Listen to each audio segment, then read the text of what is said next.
Speller, learn, earn, and spell like a champion. You asked us to dig deeper. You wanted more than surface level chats.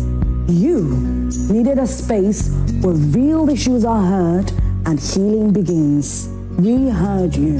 From the conversations you loved comes something deeper, bolder, and bigger. When you work with people of other sexual they are wonderful people.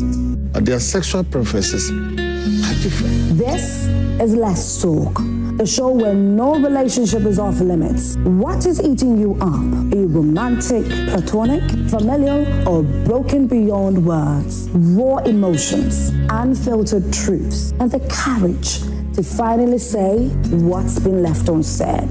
There are people who have spoken to me and said, Pastor, me are sorry penny. Me will be a main cast as a minchedo. So for tia, you be one here, but they need help. Let's Talk with me, Esiadua Akumia, as this and every Tuesday at 9 p.m. live on Joy Prime. Remember this, that your truth deserves a seat at the table. Each week, the media landscape is filled with political rhetoric, but the time for truth is now.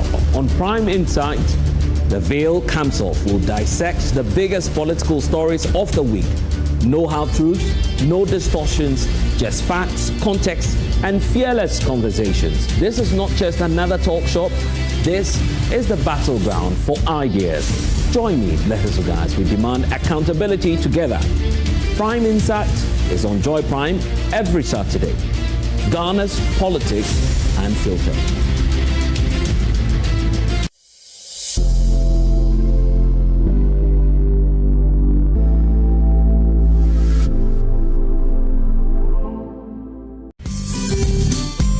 Agriculture is the art and science of cultivating the soil, growing crops, and raising livestock.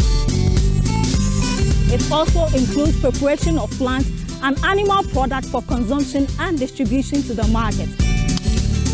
Here on the Ghanian Farmer, we travel across the 16 regions in Ghana to meet both peasants and commercial farmers. We explore the mechanized and manual method of farming and showcase their challenges and success stories. We go beyond the farmers and engage policymakers, ask hard questions for solutions to grow the sector. Join me and Yonam this and every weekday on Joy Prime for the Ghanaian Farmer. The Ghanaian Farmer, business, tilling the land.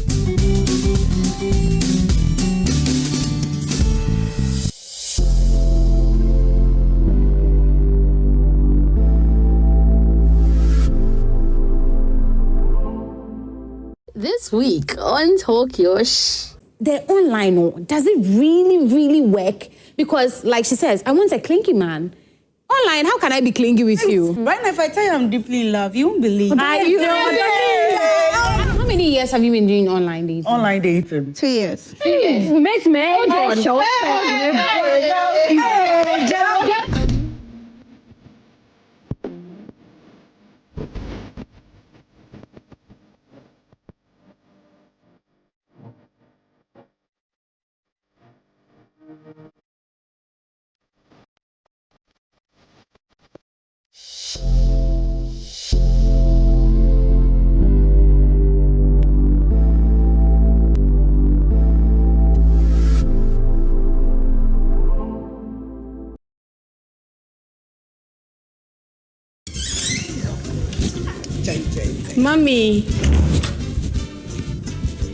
Mommy, please, I'm ready.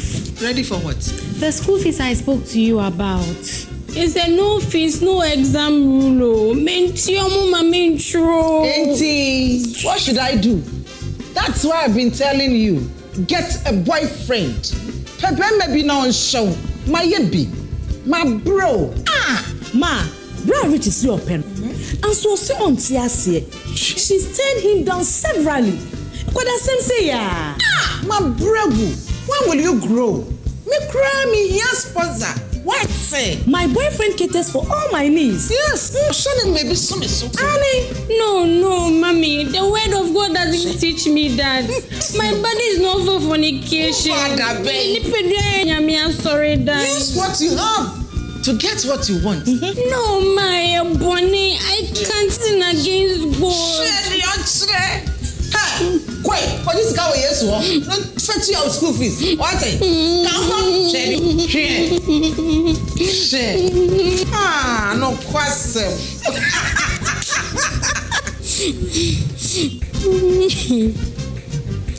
Am I going through all this because I'm serving Christ? And I'm in American. Onya se uwon situation yi mu bia anamon ben na obetu enye hwe osofo bimpon yebo a memnde e wo Joy Prime at 5:30 a.m. any Adum TV anopa nonson.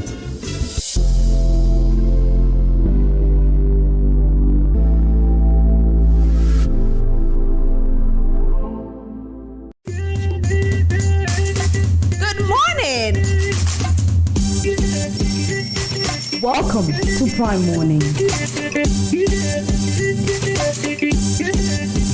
Here, we serve you the best breakfast, being it current affairs on Prime Inside. Women in Business. The big interview where the big stories are told. On Prime Morning, we make certain that you're inspired, well informed, updated, and entertained for the day. Health, relationship, and lifestyle. Join the trio, Rosalind Fairley, Esiedua Komia, the Golden Girl, KMJ, your royal host, each weekday from 6 a.m. to 10 a.m. Write it on your heart that every day is the best day of the year.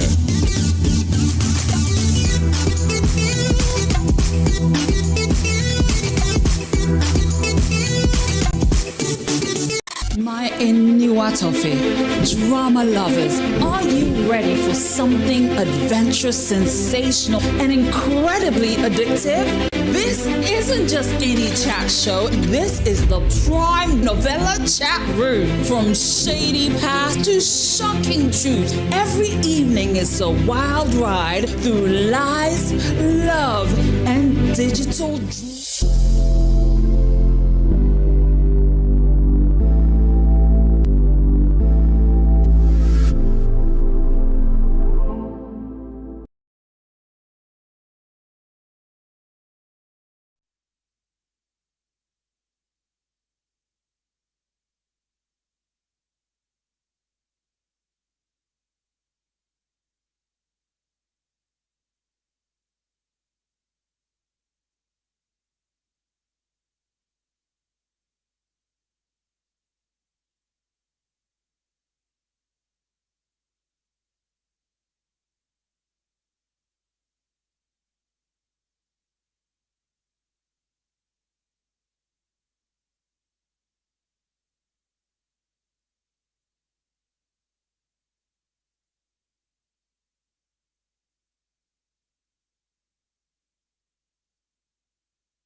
has been set ablaze by some Nate George communications minister, who is now telling us that it is likely that today your DSTV may not be working. So for those of you watching us on DSTV, probably in a few hours from now, if the minister's word is anything to go by, and of course, nothing ever changes, that will mean that your DSTV may not be working. And overnight, getting to somewhere midnight, we spent time with Ghana's High Commissioner Designate to South Africa, because already we understand that there's a concern emerging from Pretoria, the South African government raising concerns that all of these issues ought to be addressed properly, because they feel that it should be resolved amicably.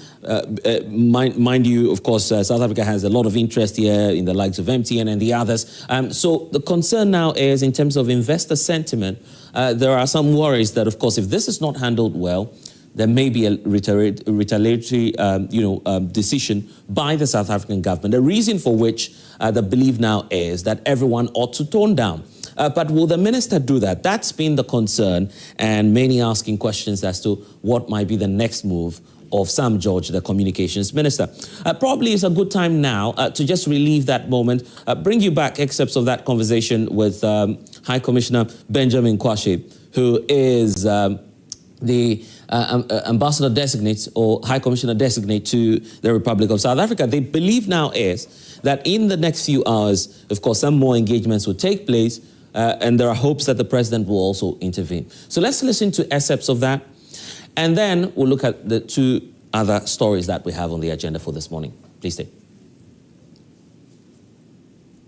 What makes it difficult for some of us as diplomats is that we've just gone through orientation and we've been given KPIs. The KPIs, we need to achieve them because there's a reset agenda that has to do with diplomacy as well. And I believe that ambassadors are supposed to go out there, get people to come and invest in the country and all of that. So when it happens like that, it becomes a bit challenging. But I can assure you that the President John Dramani Mahama, we know, and his administration, I am sure that in the days and weeks to come, we'll get... Why is it difficult for anyone in government to just ask the communications ministers to at least tone down? Is it because he's confident that, well, this is the only way out? The communications minister is not just operating in a vacuum. He has indicated as to pricing policies in the sub-region. He believes that we are not getting value for money. He believes that we are paying more than we are getting. And I think that the first communique that came from MultiChoice, they also indicated that there are certain operational costs that they are incurring. That is why it's going to be difficult. In fact, in their first release, they indicated that they were going to consider reducing prices, but not under the time frame that the Minister of Communication has given. But I believe also that the Minister of Communication also believed that over the years, they've been able to take more and have given us not the kind of service that we want. I think that the Communications Minister, we all know him, he wants to enforce the law, and I believe that we'll go to him and passionately appeal with him that this is the Africa we want. This is the trade we want among ourselves. You see, the good thing is that when he did it with MTN, quickly it was resolved. MTN also has got its roots from South Africa, and it was resolved. So I can tell you confidently that South Africa is not happy to have a trade war with us when it comes to MultiChoice. They want to get this resolved, and according to what the minister is saying, I'm sure that we'll get it. Some say we shouldn't even worry as Ghanaians, because whatever the case, MultiChoice is exiting the Ghanaian market. Canal Plus will be the ones on board, and that will present us with new opportunities. Is there more to it in terms of investment? Because some would say MultiChoice is going anyway. Well, and so that is where we are looking at the diplomatic aspect of it, so that even if they are going, they don't go bitter. They don't think that their businesses were not appreciated in Ghana. I'm saying that MultiChoice, you and I know that MultiChoice, I remember when I was having this discussion at home, I was told that if MultiChoice is gone, how do you watch your soccer on EPL and others? But I think that the interests of the Ghanaian people come first. The interests of the South African business people also comes first. We would need to marry the two and ensure that we do what is right for both parties. The minister believes, and I also believe, that MultiChoice has indicated that it's true, we'll have to do a reduction, but not under the framework that we have now. How do we solve it? We need to sit down and ensure. Some say this was a... What makes it... Okay, the question as to what will happen. An amicable solution is what the diplomats are asking for. And we're still watching that tab because Sam George has posted that he will be proceeding to shut down DSTV today.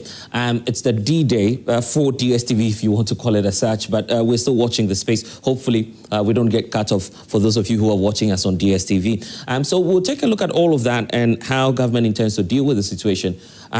Plus the stories on the Chief Justice, removal, and Akwatia by-election. We'll do all of that when we get back from this break. I'll tell you about my guests and our studio audience who are joining us this morning as well. Welcome to Prime Insight. Please stay.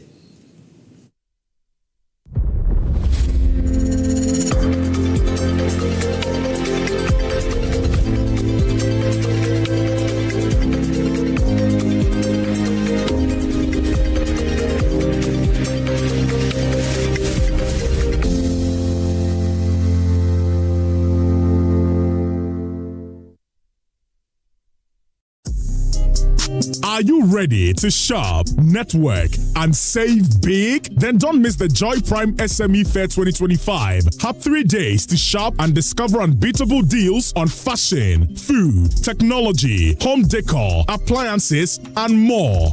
All from Ghana's most exciting small and medium enterprises. Bring your friends, loved ones, and family and enjoy live entertainment, giveaways, amazing discounts, and more. Hey, don't come yo, don't come me. To register as an exhibitor or vendor, call 0500-238-383. The Joy Prime SME Fair 2025. Building tomorrow's businesses today. Powered by EcoBank, the Pan-African Bank, and supported by the Joy Business Van. Media partners, Joy FM, Hits FM, and myjoyonline.com.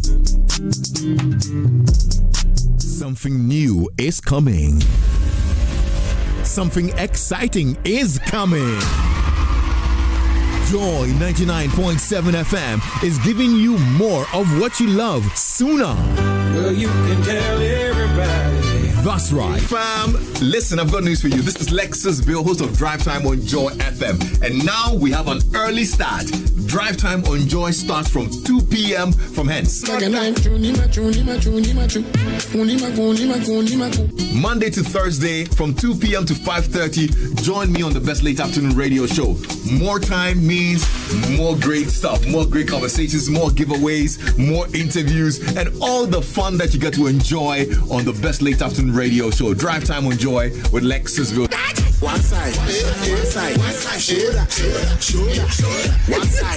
one side. Let's meet at 2 p.m. Monday to Thursday, and on Fridays from 3 p.m. to 5:30 p.m. on Drive Time on Joy. Yo, yo, yo, yo, yo, yo, yo!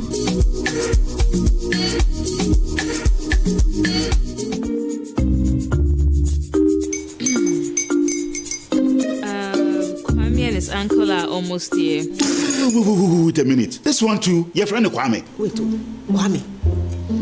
As in the same Kwame again? Yes, mommy. I'm the second coming. Into all this tension just to reintroduce that broke boy from Kaswa. Why would you deceive the family like this again? Now I understand the whole delay. Troll from Kaswa. Why wouldn't he be late? Or be late? Of course.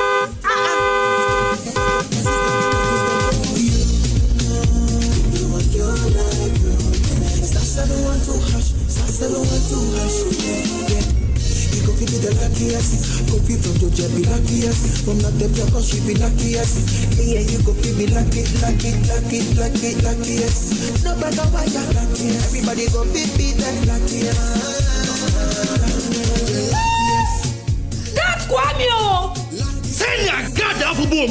If you pray what's that toy, so would the coming of the Son of Man be. Hey! Is that his car? Everywhere. Dial *712#. Choose your ticket. Enter your lucky number.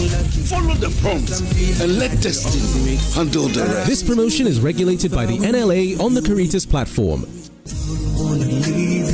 Get ready for a night of worship and celebration this September 21st, 2025. All roads lead to the National Theatre for Bernard Amankwa's celebration of His Grace concert under the theme Thou Art Loosed, featuring an all-star lineup of anointed ministers Reverend Thomas Yorson, Dave the Music Box, Gina Bankram, Roderick Ejekum, La Famille, Empraise, and Presence Band. It's more than an encounter. Experience the freedom we adore as chains are broken and hearts are set free. And the best part, admission is absolutely free. With gratitude to our proud sponsors InnoLink, Reroy, New Professionals, Innovate, Specialize, Fomi Ghana, and Controlite. Time is 6 p.m. sharp. Media partners Joy FM, Adum FM, Asempa FM, Hits FM, Adum TV, Joy Prime, My Joy Online. Call 0554 074 766. Mark your calendars for September 21st and come prepared to worship and celebrate. See you there.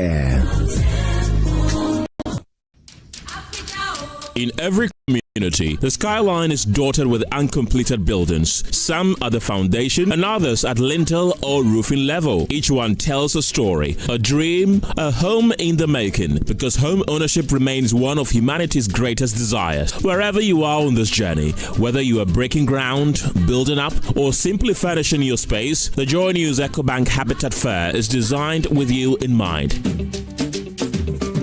Join us from Friday, the 12th of September to Sunday, the 14th of September 2025 at Good Park near Accra Mall for Joy News EcoBank Habitat Fair 3rd Clinic 2025. Let's help turn your home ownership dream into a lived reality. EcoBank, the Pan-African Bank, partners the EcoBank Joy News Habitat Fair and brought to you by Drive EVGH. Drive into a sustainable future. Virtual Security Africa. Security for all. Safety and home solutions. You think of a door? We have it. Superlock Technologies Limited. You deserve the best. EPS Pipes, connecting you to life. Elegant Homes and General Construction Limited, where quality meets value. Gold Key Properties, transforming the landscape. Ayuda, Ghana's #1 services app. App Bako, Services Bebre. Special Gardens, Memorable Living. DBS Industries Limited. We truly are your roof masters, door masters, the best indoors. Lesh Fortune Limited, unleashing luxury with perfection, one space at a time. LandlordAfrica.com, bringing the real estate industry to your doorstep. The Builders Market, bathroom, get it right. Right House Energy Limited. Let's build smarter energy together. Masters in solar installation. Syntex Tank. Air strong, air tough. Interplus. We make sure water reaches you even in space. Yoben Security Doors. Protecting lives and properties. Clifton Homes.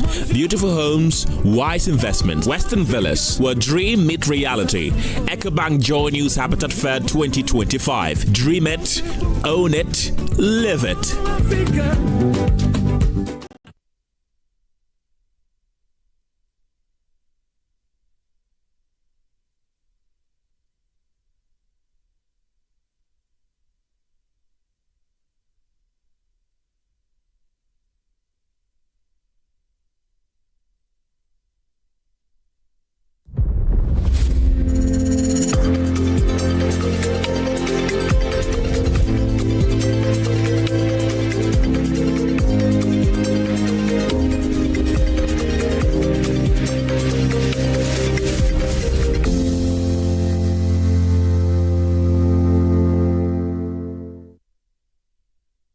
What makes it difficult for some of us as diplomats is that we've just gone through orientation and we've been given KPIs.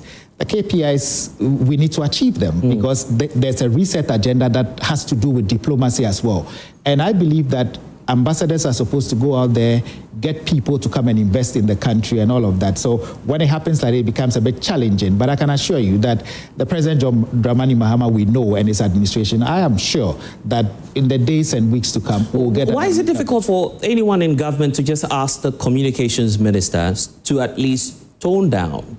Is it because he's confident that, well, this is the only way out? The communications minister is not just operating in a vacuum. He has indicated as to pricing policies in the sub-region. He believes that we are not getting value for money. He believes that we are paying more than we are getting. And I think that the first communique that came from MultiChoice, they also indicated that there are certain operational costs that they are incurring. That is why it's going to be difficult. In fact, in their first release, they indicated that they were going to consider reducing prices, but not under the time frame that the Minister of Communication has given. But I believe also that the Minister of Communication also believed that over the years, they've been able to take more and have given us not the kind of service that we want.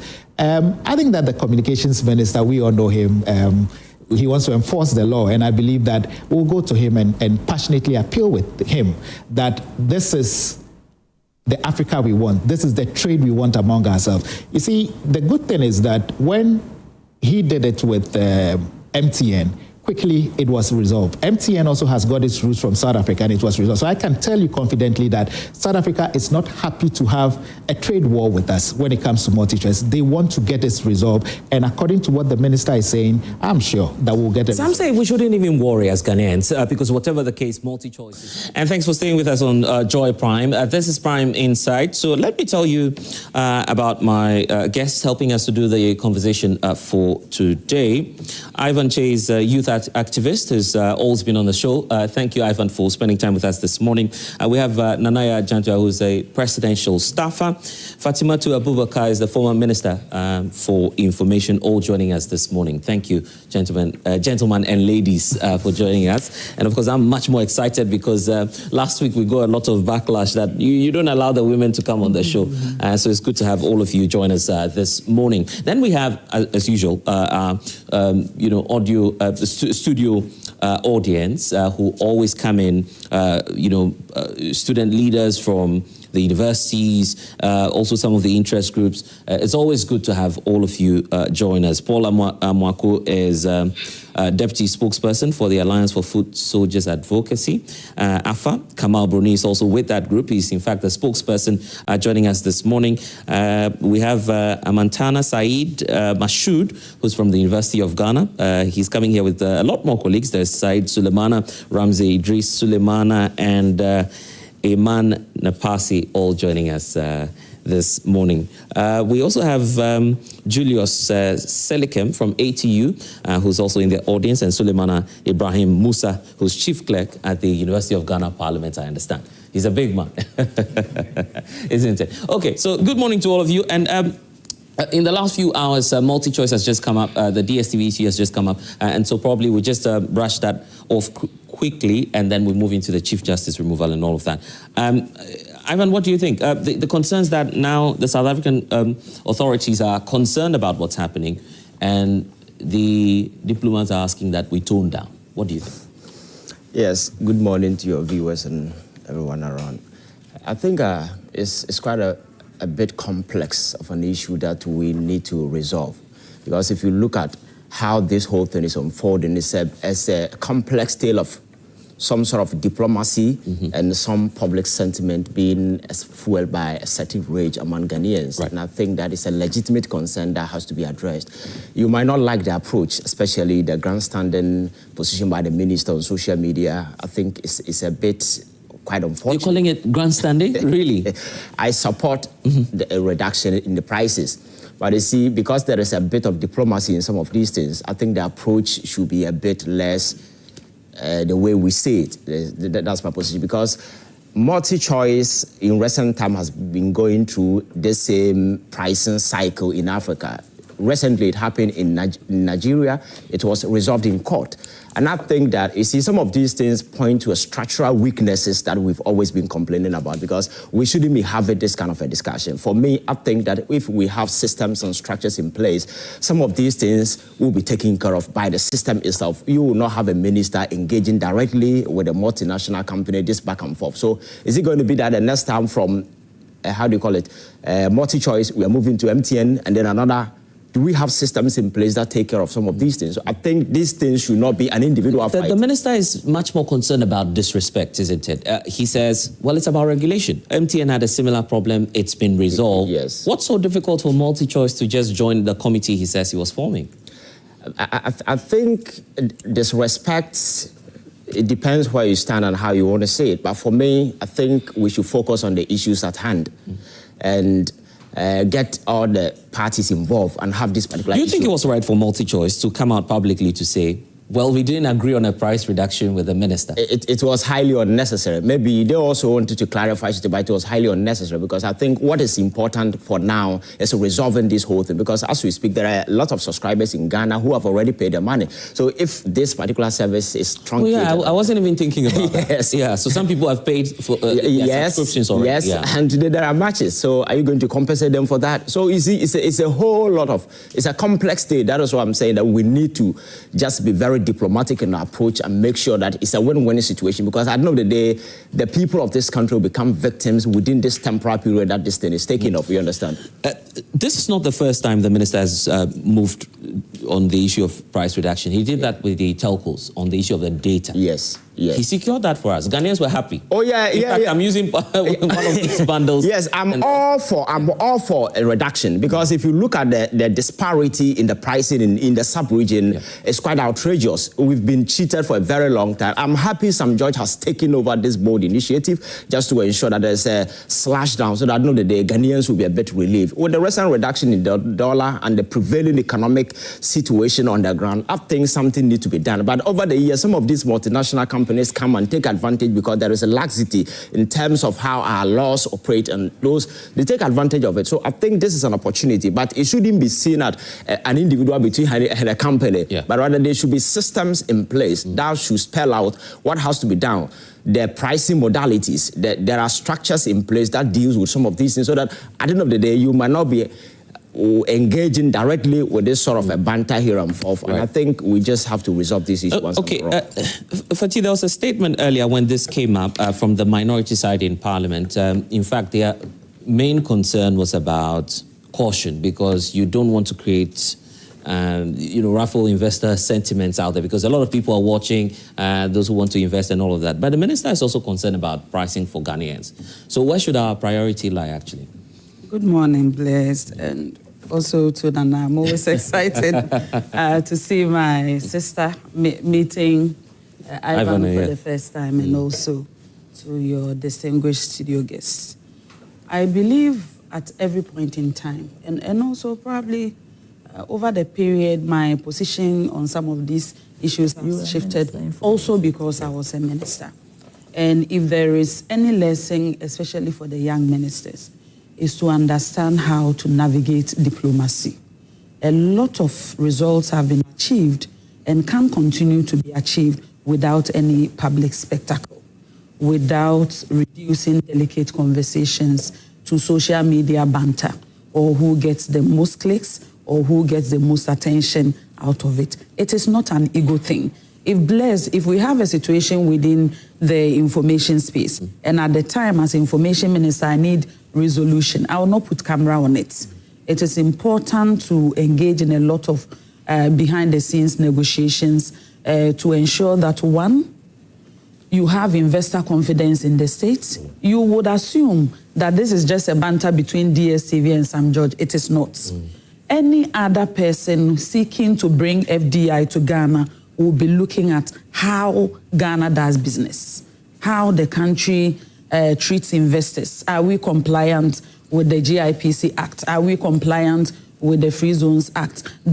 Is there some semblance of independence in terms of management, in terms of private entities for their operations? What are we running? Is this a socialist state? Are we seeking monopoly over free markets? What is the direction of government? And when there is confusion and investors don't have clarity on some of these matters, they do not want to put their money in any country.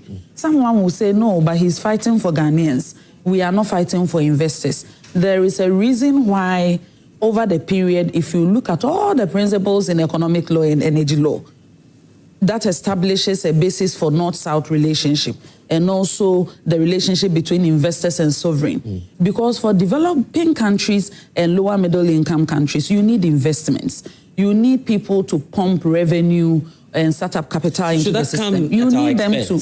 No, that's not what I'm saying. Right. You need them to create jobs, create opportunities for the young people of the country. Multi-choice employees. Probably there is a whole value chain that with the benefit of someone with expertise or some academic writing of a sort, throwing spotlight on it, we would understand the scale of their investment. But I am saying that we should bear in mind that some of these negotiations can happen and results can be achieved without necessarily having a social media banter and without putting camera on it to show who is right. I believe if there was something like that, and at the end of the day, the minister is able to communicate that we have successfully negotiated with multi-choice, this is where we are today, people will be excited. But the back and forth, allegations, denial, we've agreed to this, we haven't agreed to that, it's a spectacle that I am saying is not good for the image of a country like Ghana that is seeking to attract a lot of FDIs. One more issue before I bring in Anaya. The point about experience. Of course, you served as, at some point, as Minister responsible for information. Has pricing always been the concern, or there's been more with regards to the operations of DSTV? During our time, issues of communication, as in telecommunication and network and cybersecurity, were all under the Ministry of Communication. And in instances like this, you may not even see the minister publicly engage in the process. The NCA is a regulator, is a key player established by statutes. They have their management. NCA has revoked licenses without having any minister come out to fight any company. And if they are able to establish basis for it after failed negotiations, it happens. But the situation whereby it appears the minister has taken over, for the minister responsible for his supervisory role, his policy direction reflecting the vision of the president, has taken upon himself the role of the regulator, the role of everything in the sector, and being the one to publicly exchanging words and arguing and throwing allegations about, I think it's not good for the image of the country. And I would advise my brother Sam George that some of these things, it is not just enough that we have public spectacles. In the interest of the country and the public, we should have some behind-the-scenes conversations. And at this point, I believe it will get to a time probably they will escalate the issue to the presidential level for them to engage leaders to prevail to see how in fact, they can resolve the matter. That's why I want to hear from Nanaya, because you are at the presidency. Sam George announced last night after MultiChoice came out that, look, he's proceeding to shut down DSTV. Will the president intervene? Is it time for the president to come in and to say, well, let go ahead. Yeah. But you forgot to say that I was the former general secretary of CPP. Oh, okay. That's very important. We always have to state that. Yes. Yeah, on the record. Yes. Yeah. So, good morning to your cherished. I'm excited to meet the young ones. Yeah. Yes, good morning to you all.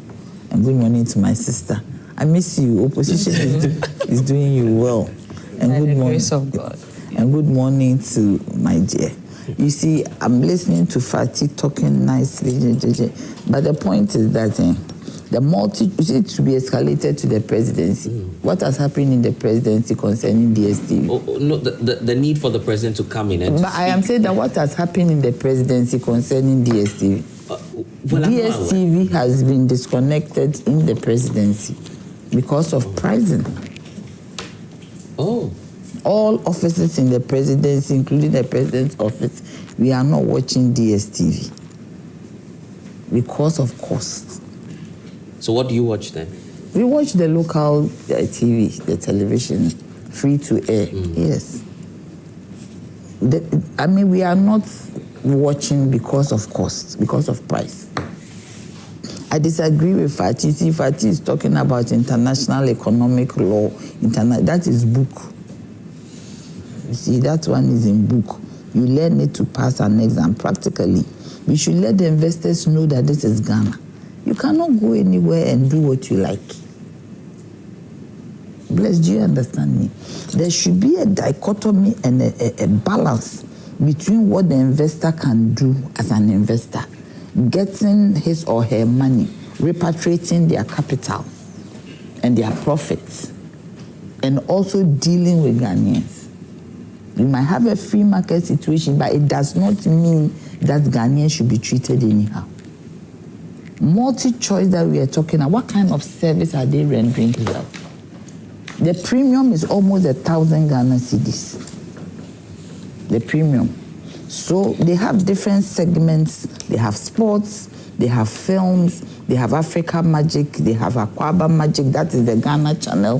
They have rocks, they have the French channels, they have the Chinese channels. But I am saying that, meaning that they have segmented it to satisfy the need of every customer. But I am saying that watch DSTV, repetitions, old films. One program can be repeated 3-4 times. But it is a paid channel, so if that's the case, you don't like the service, you don't go in for it, isn't it? It's as simple as that. That is the point, but I'm saying that most people have gone in for it because of the football. Me, in my home, I wish I could just disconnect it. But the football aspect, the men in my home want the football. So most people go for it because of the football, the men, the homes. Now even women are into the football. Do you get me? That is the attraction. Me, I prefer Netflix. Netflix is cheaper. It has a wide range of modern films, new films. But DSTV is expensive, and their product, I've said it and I'll say it again, their product is not fit for purpose. When you take out the football aspect, all of the programs, me, I watch TLC a lot, you see repetitions. But why can't government just engage multi-choice? But they don't engage. Nobody is talking the historical. When this whole business started, Sam George, the NCA started it. Then the minister came in. It was very cordial. You didn't find him coming out to talk the way maybe people think he's talking. But he's passionate about the issue. Do you know how many complaints have gone to him? I thought that the first time that the presidency decided to cut DSTV, it should have been a cue to them. Because if you are in a country as an investor and the presidency decide not to use your product, what does it mean? It should have been a cue for them to understand that there is a problem. And you see, when you are in a sovereign state, you need to succumb to the rules and regulations and actions of that sovereign state. The fact that we need investors does not mean that we should allow anything to happen. No. Do you like what's going on social media? I haven't watched. I'm not a social because media. Some George is on X posting, multi-choice is also doing same. Why should multi-choice, if this is a sovereign nation and you are coming to do investment, you are getting money.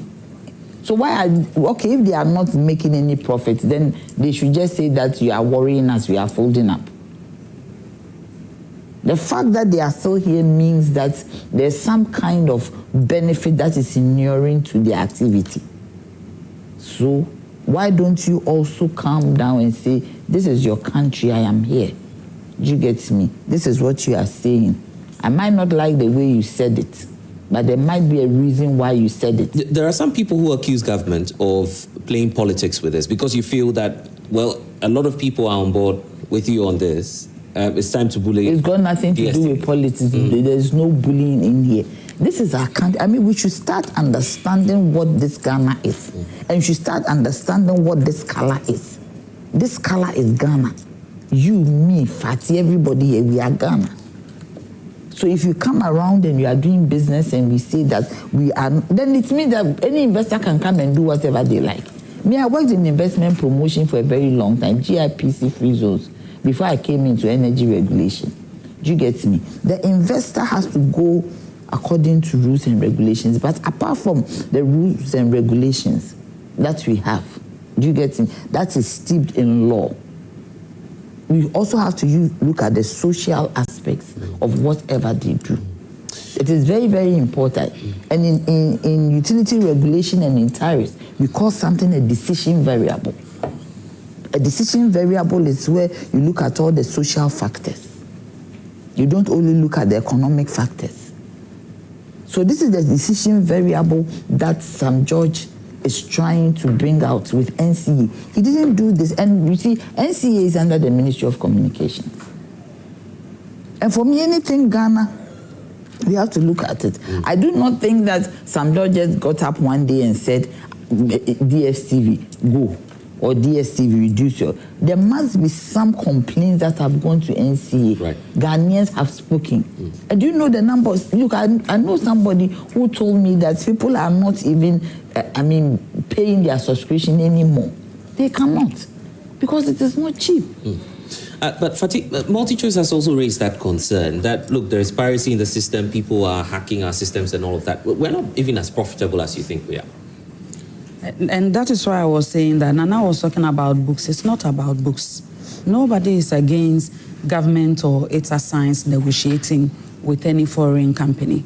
We are saying that there is a way to go about this without jeopardizing the reputation of the country when it comes to doing business, because we need the business. Ghana doesn't have a lot of unicorns. Probably Dangote Cement, Nigeria, they may have. We have a very extensive entrepreneurial market. But if you look at the contribution to GDP, the actual numbers, you realize that we always need investments. So why not, if you have reservations about MultiChoice, and let me put this in context. MultiChoice is not just about DSTV. MultiChoice has multiple products: Showmax, GoTV, DSTV, and also at the various subscription categories. There may be reservations about premium. There may be reservations about compact or compact plus. But someone is also using GoTV and probably paying 90 cedis at the end of the month. So But if it's there no is, longer- it's no longer so 90 if there is reduction in pricing, it's something that we'll always negotiate. Remember that last year, or barely a year ago, when we had this challenge with cable cuts in the sea when it comes to the fiber optic cables, the government had to step in and say, what are the alternative ways to get Ghanaians affordable internet at top speed? And that's how come we needed to quickly introduce Starlink into the Ghanaian market. And what that proliferation was supposed to do was to give alternatives in the market, to break the monopoly from probably a telco that has established or built a lot of network and has a substantial control over the market, and introduce an alternative that may eventually be cheaper. And I'm saying that it is not as if there is only one solution in this situation. If it's all about the subscriptions, because MultiChoice has enjoyed monopoly over a long period of time, you ask yourself, is there any company or product on the global market that we can introduce in the Ghanaian space to introduce competitiveness, to naturally beat down the price because there is no monopoly? Right. Is there a way even to negotiate in different directions? And you know there is an ongoing acquisition with DSTV so far as Canaplu is concerned. So there are tiers to the negotiation. And I'm saying do a lot of it behind the scenes, in camera, rather than social media banter. That's all I'm saying. Okay, we'll be talking about the Chief Justice issue shortly, but I want us to close the chapter on this. Let me come to Ivan, get a few comments in the audience, and then we'll wrap up. Ivan, the point about football, of course, you analyze you analyze football sometimes. Yes. And so the EPL is the main selling point, as Nanaya is pointing to, for this DSTV platform. Yeah. But a lot of voice will be mad if DSTV is off right now. Yes, but I think the issues are quite complex, and I think we need to look at the pricing modalities. That is very, very important, because if the price comes down, a lot of people are going to hook on, and I think it will be even a benefit to DSTV. But the issue is that if you look at the pricing disparities, like I mentioned, what is being paid in Ghana is totally outrageous, and something has to be done about it. So the question is that how did we get here? That point to the structural weaknesses and the framework that I mentioned, you understand? Because very often some of these multinational companies come to Ghana because our laws are very weak.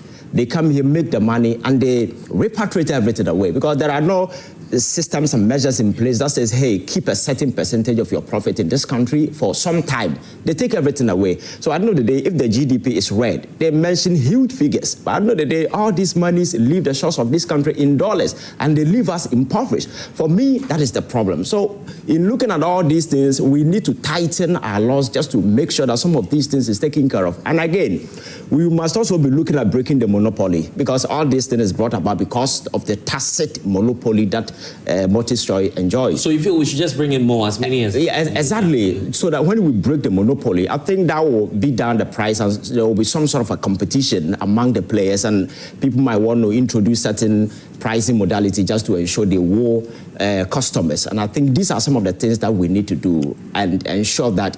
But are they the only ones who can provide the football service, by the way? I'm not sure. I'm not sure. There are several other companies out there, but maybe because of the pricing, and they may also look at the sub-region and look at how the market value, what they are going to gain at the end of the day.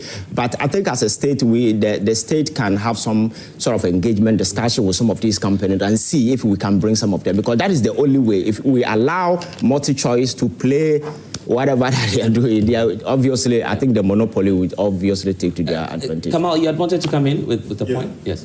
Hello? Yeah, we can hear you. Okay. Yeah. All right. Blessed, thank you for the opportunity. I think I agree with Nanaya Jantwa on the repetition aspect of DSTV. When you take the sports as aspects of DSTV out, DSTV is just a normal decoder that one can really testify to. I have stopped using mine for some time now, and because it's not wet, especially when the season is over. It becomes a wetness adventure. But where I also disagree with her has to do with where she said they are in our country, they have to conform with our laws, true. But what dawned on me was that, okay, we are in the same country where the government quotes its rates in dollars. American basically quotes a different rate. Could the government have used the same approach they're using on DSTV today? Which I note, there's no way the government could have exacted some pressure on the embassy. So much as we agree that they have to conform, that's where I come to my honorable former minister, where we stress on the diplomacy aspect, because regardless of what is happening, we have to narrow it down to diplomacy. And I think it's high time our minister comes to the realization that he's a minister now. There are certain things, some of them take to social media. You ask yourself, if you write, because now you don't have your personal disposition where you can say, okay, I'm writing it in my capacity as some Honorable Sam George again. You are not a minister of state, so we should look at that angle. Lastly, what I want to add has to do with what Ivan just said. It does do one of the best options the minister could have done was to look for other competitors to come into the market. But naturally, the prices will be driven down. That is what we have to look at, other than having that straight banter with them. It doesn't inspire investor confidence. That is a fact. Right. Maybe any takers? Yes, briefly. 30 seconds so we can get all right, thank you very much. So this whole DSTV multi-choice issue is something that we really need to look into. All right, so somewhere last year, the reason why multi-choice said they were increasing their price was because of the depreciation of the cedi. Right. Now, so somewhere around early this year, somewhere around April, May, thereabouts, we saw a very good appreciation of the cedi, yet they refused to reduce their prices. And I'm on social media almost all the time, and I've seen a lot of people complain about how DSTV prices are very, very high. And because of that, they can't even register for football and a whole lot of stuff. So with that, we really need to look into that. But with the issue of Sam George always coming to social media, trying to go back and forth with some of these things, it's needless, it's unnecessary. You understand? I feel like they can do some of these things without really dirty their laundry on the media. So I think at this point, the presidency needs to come in. They should go on a negotiation table. At the end of the day, they'll all leave the table happy, so that this whole back and forth would, go away. We'll go. Okay. Thank you. Any last takers before we go? I think there's a gentleman behind there. Yes. Let's get your point then, please. Okay. Thank you very much. Yeah, we can hear you. Yes. Okay. Thank you very much. My concern is about Honorable Sam George coming to the media. Yeah. Coming to the media to go back and forth. It's not a back and forth. He's trying to take Ghanaians along to know what is going on. Me, I'm sitting here. I might not know what is going on. You go and negotiate with multi-choice, and at the end of the day, we don't know what is going on. But if he comes to the media and he enlightens us on what is going on, we have the fair idea that, oh yes, our minister is doing this to help us. I'm a football lover. If DSTV sat down today, football is on break right now. Yeah. If they come back, I'll be bored. So it would be very good that multi-choice take their time to reduce their prices and to benefit Ghanaians. Right. Okay, thank you. So let's move into the next issue. In fact, there's someone else. Yes. My take is that I think we should have a local station here, a TV station, because with the DSTV, it's about the football aspect. That's what most of us do like about DSTV. And if you're able to pay our TV license, if we enforce the Ghanaian citizens to pay the TV license, I think GTV can come in and then telecast these football matches. Okay, you want us to give the rights to them? Yeah. I mean, that would be a lot. No, if only we are paying, but I think we are not paying. Yeah, I think we are not paying. So if we are paying, you want us to be? Yeah, I want us to go there. Locally, we can just at least. Yeah, but that's a good suggestion. The cost we even increase the TV license. Yes. Okay. In future, we can look at cutting down some of the bonuses of the Black Stars to add up. I see. That's another controversial one. Anyway, thank you, Kamal. Okay, so on to the Chief Justice story now, because she's no longer the Chief Justice. The acting Chief Justice has long since taken over. But now the presidency has confirmed that, of course, the president's decision is that Justice Torkornoo will no longer be our Chief Justice. Ivan, your take on that? The fact that, well, it's the end of the road. With just one petition. There were actually two. Yes. The first one caught her in the web. Yes, from where I sit, I think was appropriate because the constitutional process was activated, it was followed through, and at the end of the day, per the dictates of the Constitution, whatever the recommendation that the committee comes up with, the president is enjoined to go ahead with it. That is exactly what happened.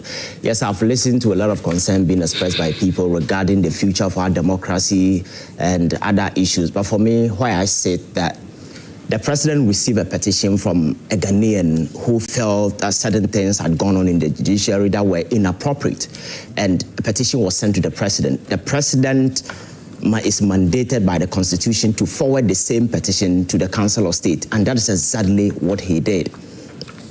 The Council of State went through the petition, and they were able to establish merit in the face of the various grounds that has been stated under Article 146. And then the committee was set up.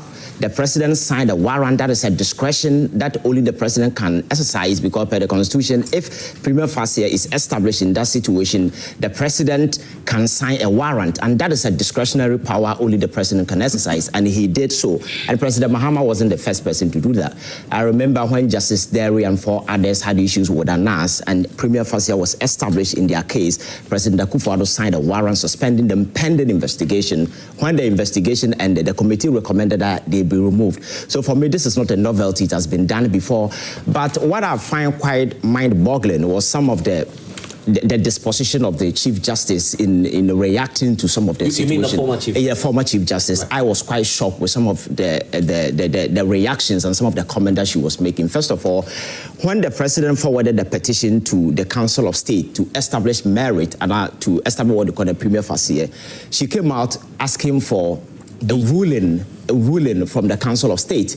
And I'm like, Council of State is not an adjudicatory body. They are not lawyers. It is not an adjudicatory process. What they are supposed to do is to review whether there is a legitimate grounds for that particular petition, because don't forget that the Constitution states 3 grounds upon which the Chief Justice can be removed: infirmity, both body and mind, misbehavior, and incompetence. Stated misbehavior, well, I have issues with that, but anyway, just...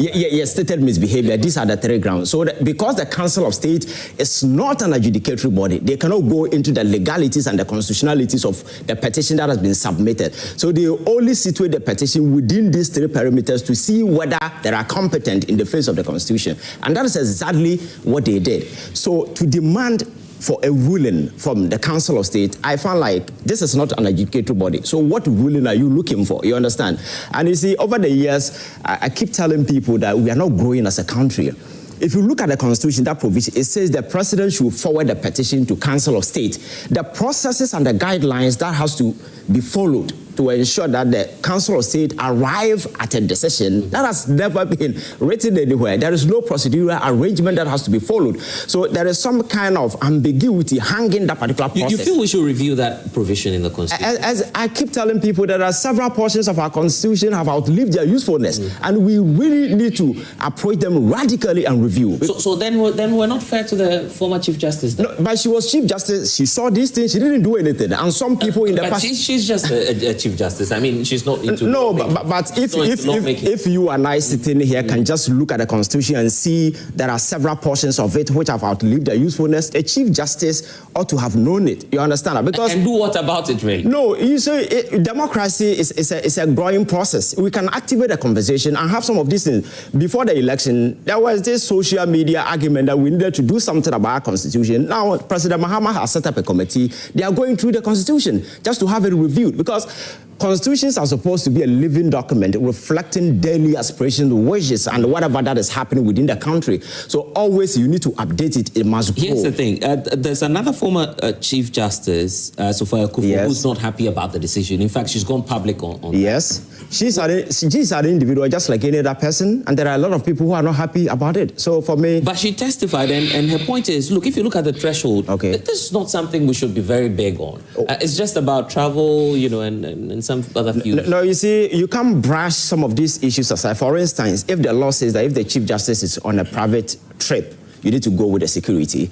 I think there is a reason for that, because the person in question is Chief Justice. Traveling out there, there is a national security implication if she is abducted today and being forced to do anything, you understand? So there is a reason why a security officer must follow you. So at the preliminary stage, in case something is to happen, maybe the person to a certain extent can do something. You Chief Justice cannot waive that and ask the person to sit back and take your doctor along and be paying that person per diem. You see, one thing people are not looking at, integrity at that level must be discharged at its uttermost. You cannot impugn it, you cannot disregard it, because this person in question is the administrative head of the judiciary. So you are some sort of an emblem that everybody should be looking at. So you cannot be brushing aside some all of these points you're making. Yes, they are fine on paper, but are you sure there's no politics in this? I'm not sure. You see, I've gone through the process, and then I asked myself, were any of the processes circumvented? Has there been any constitutional infraction? Has there been any misapplication of the law? And I have listened to a lot of lawyers speak. None of them has been able to pontificate to exact constitutional infraction that has occasioned thus far since the activation of this process. You understand? Yes. Beneath it, you can have this, you can say maybe there is some malice, some mischief beneath it, but the question is, can you prove it? Because the whole process has been in line with the Constitution. And for me, that's my worry. And there is one thing that I'm very much concerned about. You see, I refer to the posturing of the sacked Chief Justice. She went to court and prayed the Supreme Court to give her a green light so that the whole process should be shown on TV. And I'm like, what? Because there is an explicit constitutional provision to that. And the Supreme Court doesn't have power to vary a constitutional provision. Justice JC Amadou Tanko made it clear in his ruling that you are asking us to do the impossible, because we do not have the power to vary constitutional provision. That is explicit. There is no ambiguity hanging on that particular clause. So a Chief Justice who should know better, know these things, will go to a Supreme Court and ask them that the proceedings should be shown on TV. Sometimes it beats my imagination. And when that particular option was refused, then she carried the whole petition to TV and did a press conference, creating another legitimate ground for her removal, because you've breached a constitutional provision. Article 140 says 8. It states that the whole process must be held in camera. So if you do some of these things, so for me, I think she didn't help herself. And in the course of all these things, instead of focusing on defending the critical issues in the petition, we were dabbling in trivialities, saying things that were unnecessary, procedural breaches and those kind of stuff. And I think it wasn't helpful. From where I sit, I think nothing wrong has occasioned. I have listened to a lot of people who argue that we need to tighten the Constitution so that in the future, no Chief Justice can be removed. Let me sit here and make it clear that there is no Constitution under the sun that grants absolute power or absolute tenure to anybody under any Constitution under the sun. There is a reason for that. If you are even the most powerful person in this country is the president, there is a window for his removal. Because we are human beings. We can go anyway at any point in time. So we cannot create an iron shield position and put somebody there. What if the person decides to do things on his own? You understand? So I think what we should be focusing on now is to making sure that whoever becomes a chief justice will go through a proper nail. So by the time the person comes out, you know this person is fit for that particular job. I will not be exhibiting these sort of things that we've been seeing in recent times. And Fati, you are a lawyer as well. Divided legal opinions on whether or not her removal was appropriate. In fact, there are some who are bringing on new perspectives, indicating that, look, even her removal was just as Chief Justice. That's part of the political argument that's being made. The legal argument that has been made. That, look, you are removing her only as CJ. You're not removing her as a judge of the Supreme Court. But let me get your legal thoughts on her removal. Okay, first of all, Blessed, of course, I've been clouded by two pro-government activists. Of course, Nana, of course. Nana is a presidential staffer. I do not expect her to speak a position that contradicts the position of the president or the ruling party. It will not be fair for me to expect that from her. And then Ivan is a known NDC activist. I do not expect his position to contradict. Oh, of course. I mean, let's have integrity. Okay. No. So no, but I respect their respective opinions. But I want us to go into this conversation appreciating the context of this case. And over the period, there has been a bizarre relationship between women at the bench and the NDC. PNDC, NDC, quite a bizarre relationship. In the 80s, of course, we had a situation whereby a female justice of the High Court, a breastfeeding mother, was lured and murdered for doing her work. We had a situation where Justice Georgina Wood was the Chief Justice of the Republic. And then three gentlemen, popularly known as the Muntie Three, threatened physical assaults. The court charged them with contempt. They were imprisoned. The president at the time in 2016 granted them presidential pardon. And even before the pardon, ministers of state, including the female ministers at the time, had gone round to solicit signatories to petitions for their removal. That threatening assault, saying you will do something to them, should not warrant any incarceration. And I'm talking about the same proponents of rule of law who today can pick TikTokers for saying things on the live and then causing their arrest and arrest somebody and go to someone's house and bundle him for posting a picture or video on social media. And then we came to Justice Torkornoo. From the jump, I knew she was a goner because this is a political witch hunt. And we have to call it for what it is. And why is it a political witch hunt? There is another trend where anytime the NDC goes to courts and they lose a case, they tag the Judiciary Unanimous FC. They call them names. Even though some of the justices who constituted the members of the panel were appointed by the Mahama One administration, they will still say they don't trust them because this is the elsewhere government. But anytime they win a case, like they won in the Atufosin's case, they say justice has been saved. And I have done 2 presidential election petitions as a frontline communicator for the NPP. So I understand what female justices have gone through in the hands of the NDC in my lifetime. Now, there is something called prejudice. Even before these petitions, and I'm not even talking about the 3 and the last 2, I'm talking about the Professor Asari's first petition to the one that was done when you were in power. Yes. Even before that petition came out, anytime leading members of the NDC were on radio or TV, all they said was that when we come to power, we are not going to work with this Chief Justice. The only time they supported this Chief Justice was when they were communicating a justification for why the NDC said the Supreme Court was full. But as soon as they won power, they found dramatically or surprisingly, 7 empty spaces to appoint justices to the Supreme Court.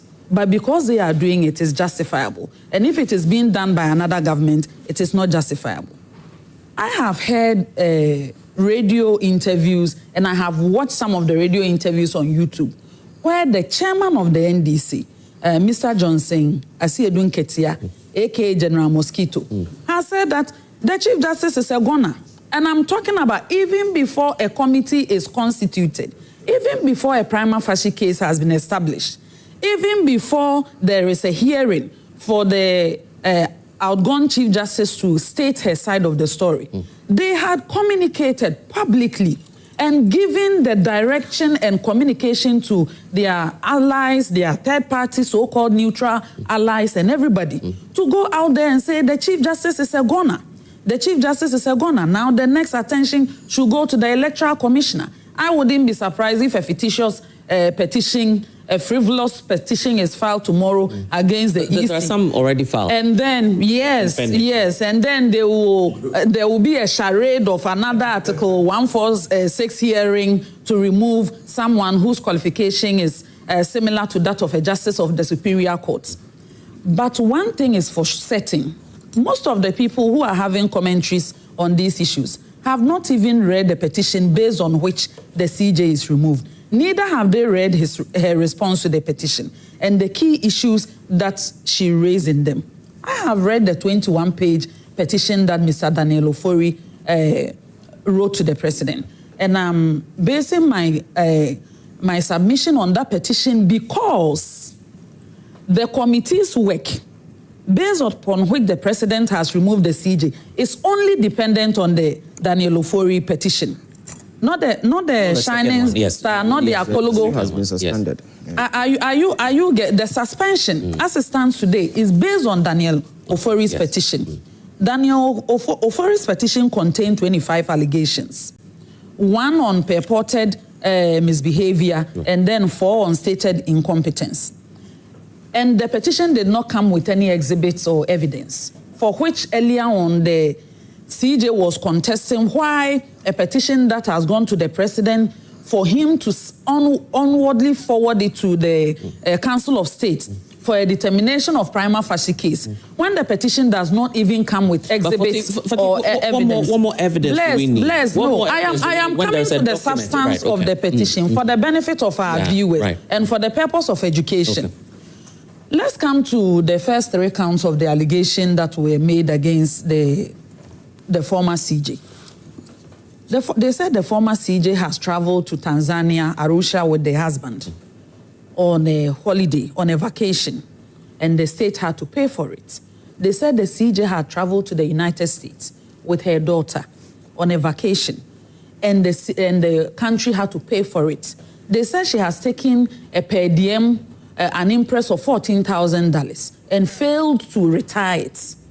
The CJ has come out to say that, 1, the CJ is not in charge of the travel policy of the judiciary. Number 2, the emolument. No, because I'm coming to Article 71. No. For the purpose of education, we should not circumvent any of the parts. Whatever conditions of service offered a Chief Justice is not determined by the Chief Justice. There was a Prof. Abubando committee that did the emoluments of the Article 71 office holders, including that of the Office of Chief Justice. And then there is a travel policy for the judiciary, which is being controlled by the Judicial Service. In all of this, the CJ said, no, it is not true that I took $14,000 and I did not retire it. I retired in excess of $9,000. Number 2, by law and convention, the CJ is entitled to 2 paid vacations in a year. So, and I have heard some of the comments from NDC commentators and their signs, including one video I watched of Ivan saying the Chief Justice and the husband even flew business class. And I'm saying this is the head of the judiciary. If the president can take private jet, can take first class, can take charter flights, we want to reduce the office of the Chief Justice to someone not even entitled to business class ticket. And then people have. It's finding. I am saying that. No. So how please, do you? Please. How do you justify that? I am saying that when I am coming to what we call threshold. I am saying that if there was an audit finding that the Chief Justice failed to retire the impress, they would have brought a query for which there would have been a search on that particular count. Policy that was violated. The money wasn't meant for neither husband nor No. I am saying that before 2010, the travel policy used to state the specific individuals, including spouse. After 2010, we had a situation whereby you have a CJ who may not have a spouse. So they added another person. And it is only reasonable that they remove the spouse and replace it with another person, not security. Anybody peddling that they included that she should go with a security is false. It means they've not read the policy. Another person, as a Chief Justice, going on vacation, which she is entitled to, as stipulated in their travel policy, went with her husband. And the argument is that it should be a basis for stated misbehavior and removal. And we say that is and that's why I was. And now I am coming to.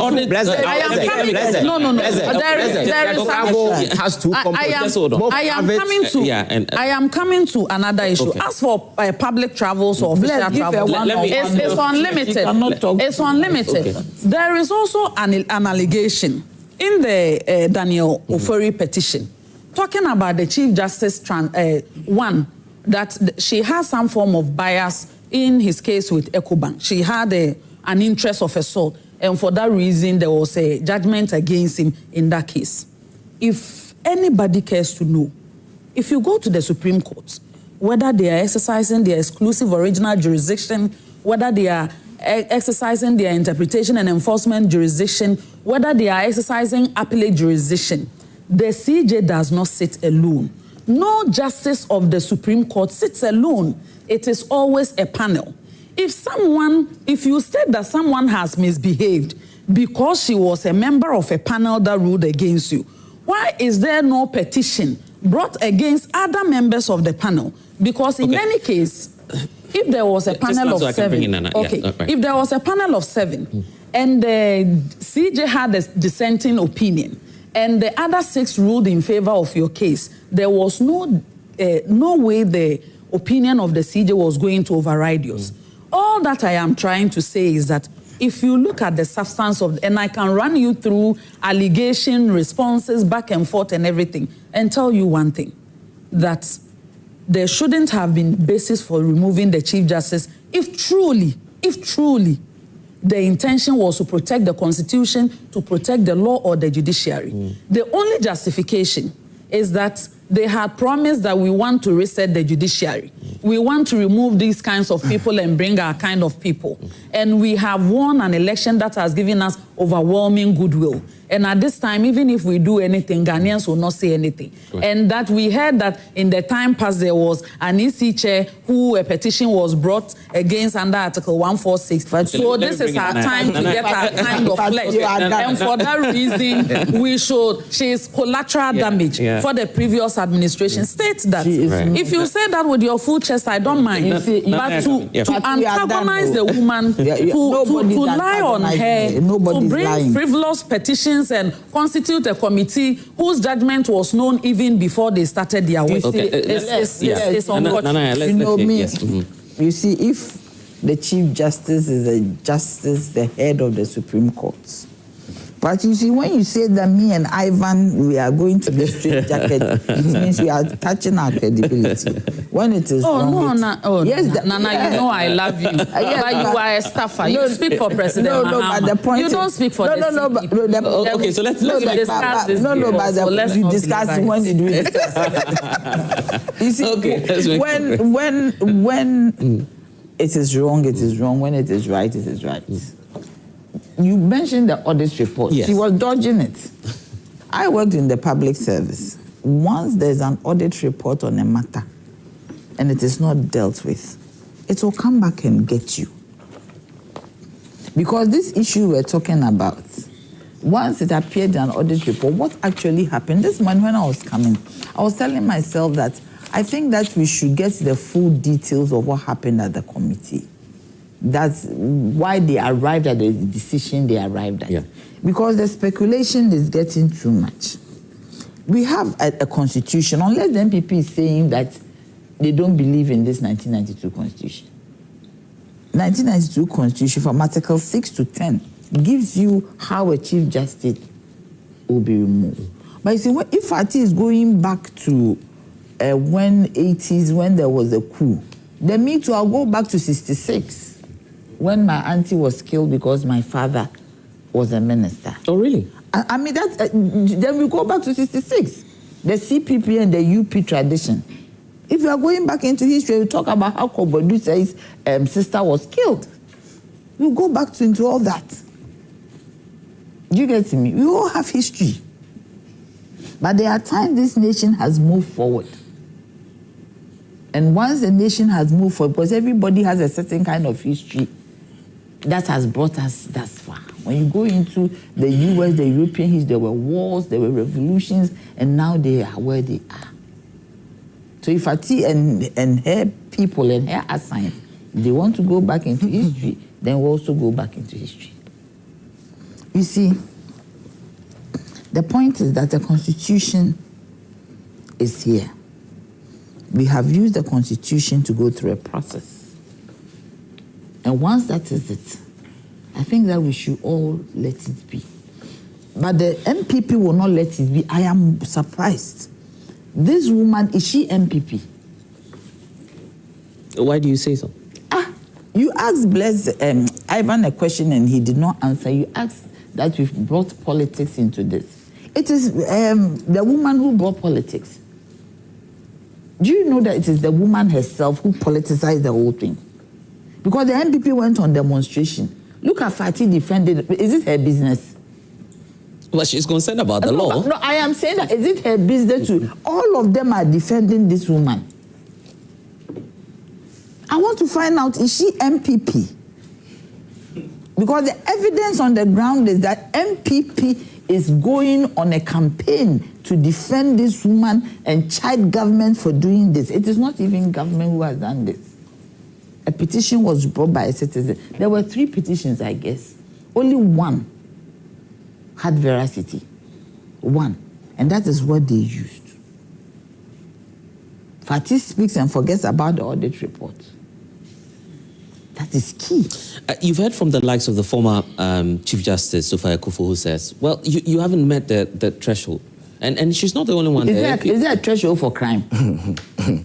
I never knew that it would come from him. She's my mother. I like her. She's looking good. The Council of State is doing her well. But is there a threshold for crime? Some people steal goat and they are given 15 years. Goat. Somebody goes on a farm hungry and steals plantain. They are not giving community sentence. They are jailed. Go to Nsawam prisons. I deal with the prisons a lot. Go to Kumasi, go everywhere. The young ones.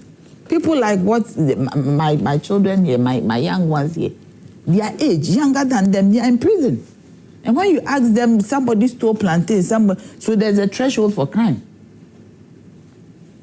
She's not saying that nothing has happened, though. She's not saying that the person is totally innocent. She said threshold. Do you get me?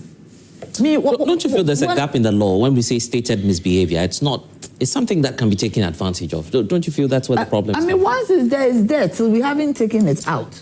There are things in this constitution that has to be looked at. For instance, I was talking to somebody and we all agreed that the majority of ministers coming from parliament is problematic. Do you get me? So the constitution has some... Yeah, it has to be looked at. But I am she's saying not that, giving... Oh, okay, right. But I am saying that as it stands now, this is what has happened. So for anybody to conjecture that, oh, the MDC made up their mind to remove her, she herself hasn't helped herself. The politics and the drama she herself brought around it did not help her case. Now I've heard she's in some court. Yes, I was just going to point to that. The ECOWAS court. Yes, that's her human rights has been violated. 10 million US. What human rights is that? Me, I never knew. Me, I've always said that maybe she's one of the jewels we haven't discovered. Maybe she's. I don't understand. Why is she saying that her humor? What was done to her? She shouted on somebody, Tadio sorry in court, openly. During the parliament issue, she shouted on Tadio sorry, openly. And she herself said that no matter how you squirm your face, no matter how you twist your lips, no matter how you bat your eyelids, no matter how you turn your eyebrows, the law is the law. It came from her. And the face, the gestures that she made showed that, yes, the law is the law. So now if you have used the law, what is wrong with it? Once the law, nobody just said that, I have written a letter, you are sacked. You went through the process, and you see sometimes... But with how fast the president acted on the reports, is it not a bit... Was it fast? No, I mean, in terms of, the moment it was presented, hours after, the announcement was made that... No, but the Constitution, does it give time? Well, the Constitution does not tell you what kind of petition you should look at. It is not there. So once it is not there, whatever petitions come to you, you have to pass it on. So you think that the president has something in mind, so he was waiting for it to act fast? I do not think so. Now, deal with this for me, then I bring in the audience. How true is the speculation? How true is the speculation that with what's happening now, your next target is the Electoral Commission? Some say, well, from here, you're moving to some other... I don't know about that one, but this is what I know. But this is what I am talking about. The chairperson of the NDC has said that. He says, well, all of them will go. He said that? Yes. I didn't hear him, so I cannot contribute to that. I did not hear him say it. No, this is the first. I don't know the basis, the context in which he said it. Do you get me? You didn't hear it? No, it's true. I didn't hear the context. Maybe he was saying something, and within that context, he made a comment. So it would be very unfair for me to say yes or no. Do you get so you want to go and watch the video and tell us later? So you see, that's what I'm saying, that we should try and stop the speculation.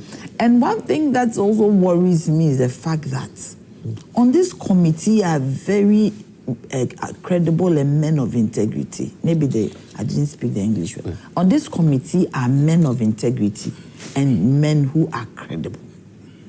Do you get me? My professor is there, Jisa. Jisa taught me. You cannot tell me under any circumstance that Jisa is not a credible person. Domlevo, if you engage Domlevo, if you engage him, the man is straight. Justice Torkornoo. There's another judge there. There's even a major. So are you telling me that all these people sat and they all agree that this is it? Especially Domlevo will tell you as it is. Domlevo has gone through the process. He was removed. He went through court and he was acquitted. And now he's here. So are you telling me that you don't even respect those people? You see, the life of the MPP in this country is very, very troublesome. It's very, very, very problematic because everything they would make sure that they make some politics out of it. They should rather think about how to build their party. Their party is now in crisis and in tatters. It is time for them to build it. But Dean, I want to tell you, sir, he's called Dean, eh? You're Dean. Kamal Dean. Yeah. Okay. You know what? You talked about visa fees.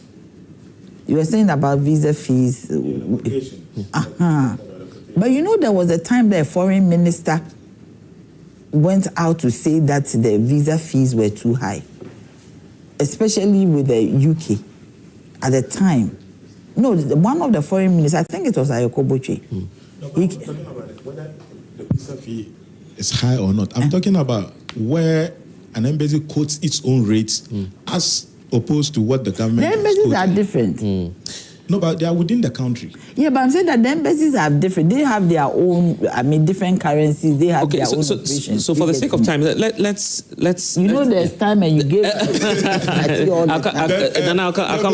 I'm just coming to her again straight away. I want to ask Nana Ajanta whether the NDC, the Charlotte Osei was also NDC. This is City News. 29th June 2018, NDC to stage demo over Charlotte Osei removal. I want to find out if the Charlotte Osei was also NDC. I am saying that if any politics is in the... Are we asking whether there was politics in Charlotte Osei? I am saying that if there's any politics here... No, you asked that... You're asking if the Chief Justice, the former Chief Justice... is MPP. No, and I'm also asking, when the NDC plan to stage the move over Charlotte Osei's removal, was she also NDC? Dean, I am saying that I don't know what Charlotte Osei is. I'm done. You get me? You are evasive. Okay, so yes. I'm not coming to... Ivan, I just want to quickly... I don't know what Charlotte Osei is. No, for her to have raised it, now I'm countering what she said. Okay. Yes, we are not countering. She said she doesn't know. I don't know. And I don't know this one. You have to give me some preferential treatment. Why should we give you preferential? Why should we give you preferential treatment? Why should we give you preferential treatment? I think Ivan made a certain comment. I was taken aback about the issue being in camera, and then she requested that it should be shown. Ivan, we were all in this country when the election petition was granted to be heard because of the national interest. So it tells you that much as there are stated rules, but when something develops national interest, at least certain aspects can be, or certain rules can be sidestepped to cater for it. So when the election petition was being telecast on television, I don't think any violation of the Constitution was. No. But you see, and then again, the problem here is I haven't gone on to equalization. If we start equalizing, then we will not finish. I'm deducing from what. No, we cannot equalize. If you want to equalize, but there are two different. So let me go straight to my take. Yes, please go straight. Blessed, this is my join online. 28th August 2022. I'm reading this because I'm part of the proponents who feel like the issue of the Chief Justice was a fait accompli, even in opposition. It will take a new Chief Justice to repair broken image of judiciary, Mahama. That is 2022. So it was something already pre-planned that when they come into office, they are really going to get her out. And that is what they've done. And Blessed, let me put it on record. You stated you made a point about stated misbehavior of Article 146.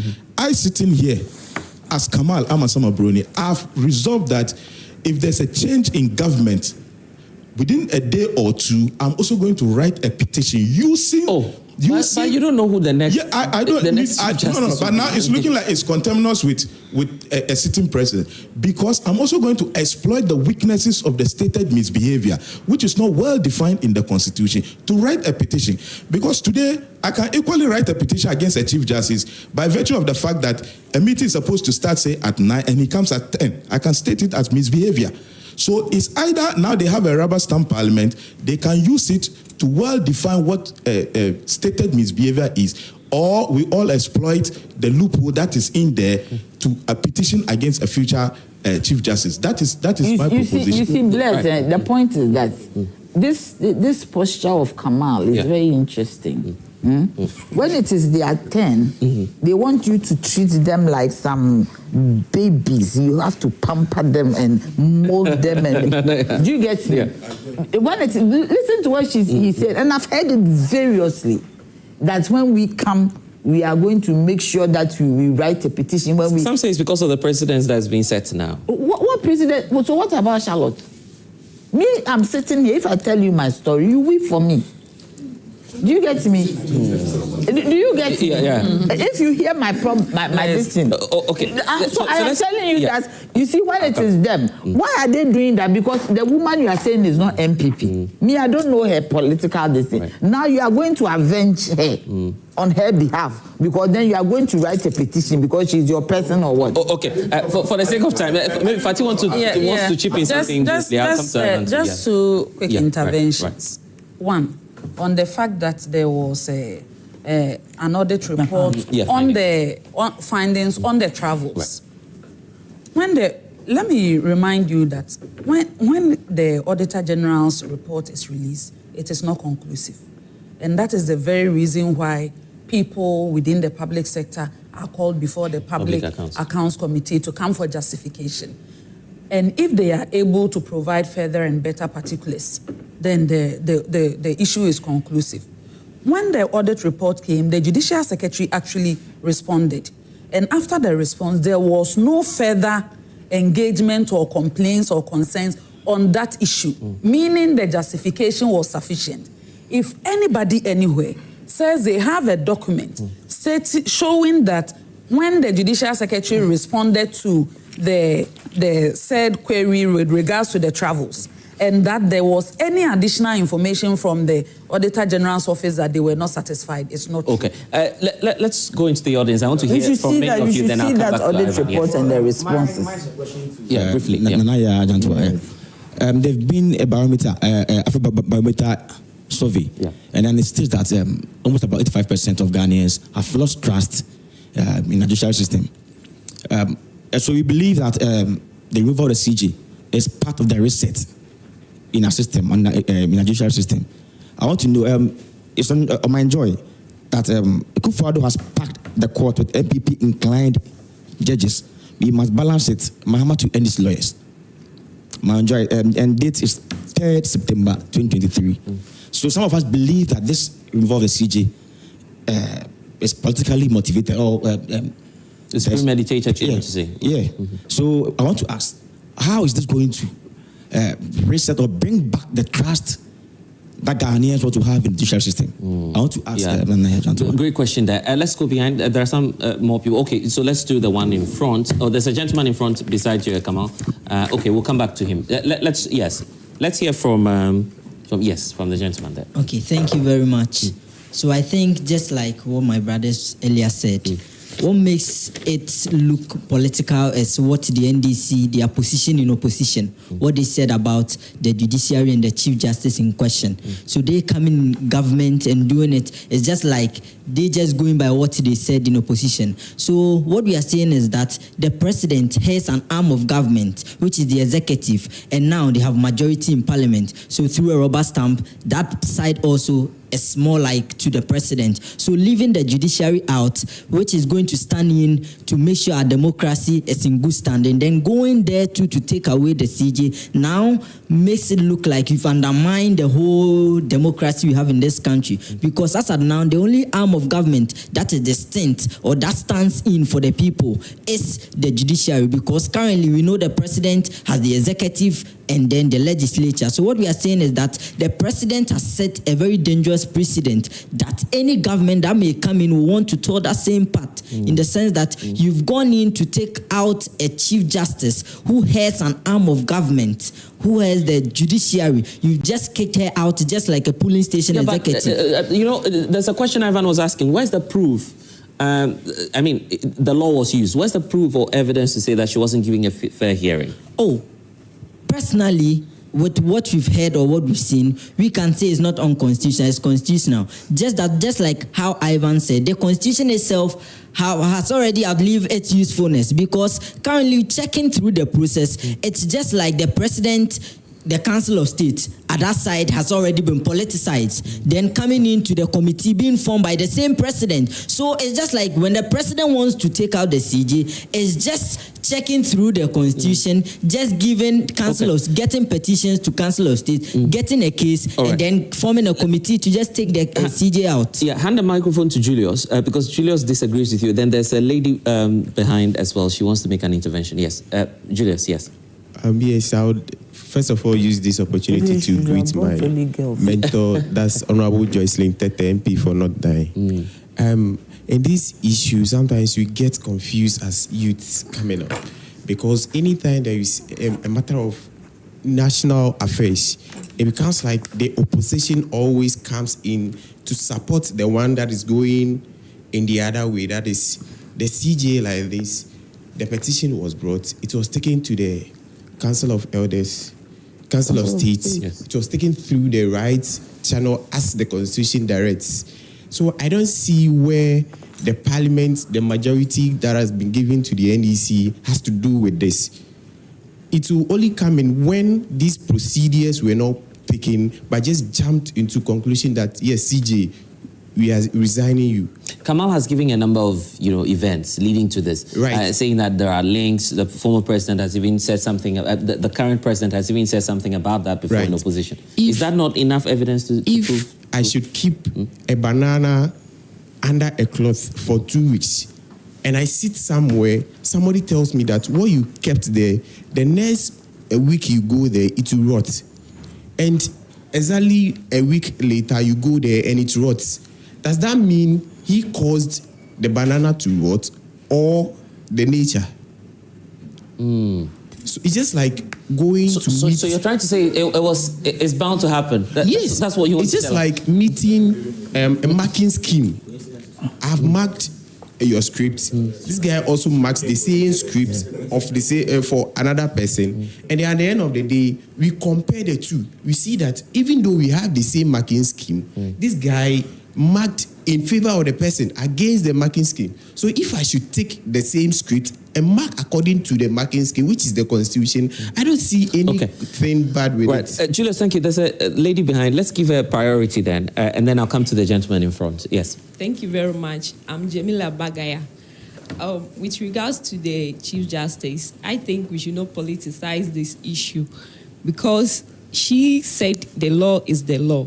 So once you go contrary to the law or you violate the law, the rules should also, you should also face the rules. So, and looking at what His Excellency JMS he's on a mission of reset. So anybody who tries to go contrary to the country's direction. I hope you're not threatening. I hope you're not threatening us. because that would mean that you and Nanaya, you come and take all of us from the studio as well, as part of reset. No, this is not a trait. But we've seen that there were breakages at the judicial system. I get that. So it needs a reset. So I would encourage every citizen and our leaders to try as much as possible to obey and let us serve the country's interest rather than our own selfish interest. Okay. So because of time, let me take Ivan. We'll go on a break and then come back.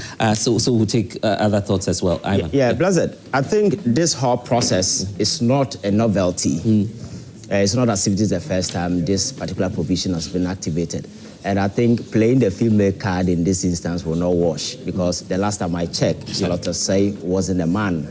You understand? I'm not seeking to do retroactive justification, but the fact is that Charlotte Say went through the same process and then she was removed. You see, on the travel policy, this is not a travel policy for Bank of Ghana or any other institution. It is for the judiciary. So if there should be anyone who should have much understanding, it should be the Chief Justice, who is the administrative head of the judiciary. There's an interesting point for TV, and I just wanted to bring that to your attention. That look, it's not conclusive, right? Because it will go through a process, the infractions will be raised at Public Accounts Committee, and then a final report is issued. Yes. So in that case, you are concluding just at the auditing infraction level? If we use just the report as a basis for her removal without getting the opportunity to meet a committee, she met a committee.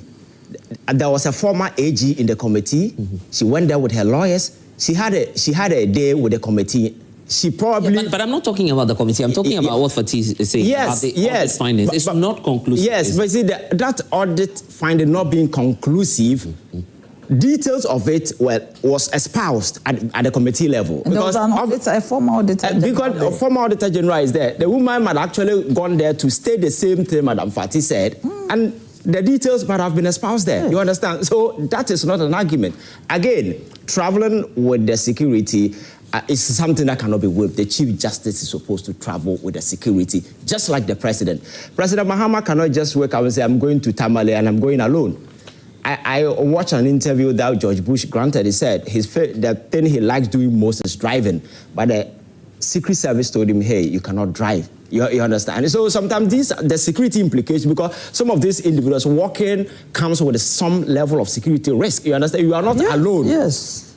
The security implications are quite obvious. So you cannot just travel alone. I mean, my argument has always been that, you see, if you look at the judiciary before this whole thing, wasn't the fact that the judiciary of this country became a subject of public mortification on various social media platforms? Was it not? it became an article of ridicule on various platforms. Instances where rulings were coming from the Supreme Court and people were subjecting it to some kind of ridicule. You heard the famous unanimous that tells you that public trust and confidence in this institution were low. You understand? It got to a time we had a failed parliamentary candidate who was actually handpicked and put on the Supreme Court. Yes, qualification, he has all the qualifications, but you see, we are doing politics. We are not dealing with animals or some kind of robot, people with emotions. When you do some of these things, you rob integrity from the very institution you are seeking to protect. Yeah, but it wouldn't be the first time, is it? I think there's one justice who used to be with the, PNC or so. He used to be the so you see, I'm telling you that, you see, he used to be. Yes, it's not the first. No, I understand, but you see, our politics has evolved. Yeah. We are growing as a country. Yeah. There are certain things that were done in the past, but doesn't mean that we can play the same cards here, because we know the kind of acrimonious politics that we do with this NDC, MPP. Anybody with known ties to these political parties, handpicking such an individual and put him on such a sensitive institution would discredit the institution. Because in one of the instances, I listened to lawyer Titus Sorry, who raised an objection that justice should be removed from the bench because of his political past. Yes, during the ruling. Yes, the Chief Justice brushed that particular. You see, the point that he raised, there were other side of it that people didn't pay much attention to. Especially at the time the judiciary appeared to have gotten so dirty in the eyes of the public. We need to do something to sanitize. Doesn't mean that we have to sacrifice the Chief Justice, because for me, the Chief Justice is just a small part, a small piece of the larger puzzle that we are seeking to unravel. And for me, sanitizing the judiciary is the ultimate. And I'm urging President Mahama, removing the Chief Justice with this, that should be the starting point. Because for me, we need to be very effective and make sure. So you want more people to go? Oh, no, sanitizing judiciary doesn't mean removing people. Don't misquote me. Sanitizing the judiciary doesn't mean removing people. What I mean is that, what I'm trying to point out is that in the eyes of the public, the public confidence and trust isn't there. So the president must do everything just to ensure that confidence once again return to this institution. You understand? Because the round and then before we go. Okay, right. Yes, we need to build public trust and confidence in this institution, that the Ghanaian will feel comfortable that, hey, because over the years, if you look at the legislature, it's partisan football. It depends where you stand across the political divide. If you come to the executive, depending on who is in power, sometimes a lot of things happen. If there is an institution we cannot afford to lose its fidelity, neutrality, independence, that should be the judiciary. The judiciary should be espousing integrity at the highest level, and that should not be compromised. So any signs contrary to that, I think the state has a responsibility to move in and curb and weed out some of these things. That will make it sanitized. There's so much pressure from the technical side to take a break, but let's get the interventions before we do that. Let's quickly, for the purpose of education and without prejudice. In fact, Abu at my journal line says, ask Kwati whether the purpose of good conduct, even if the office is to give the office holder such goodies, shouldn't they reflect it like Mills did? So it's about higher standards where she is, isn't it? And I'm saying that for the purpose of education and without prejudice to the justices who I'm coming to use, for example.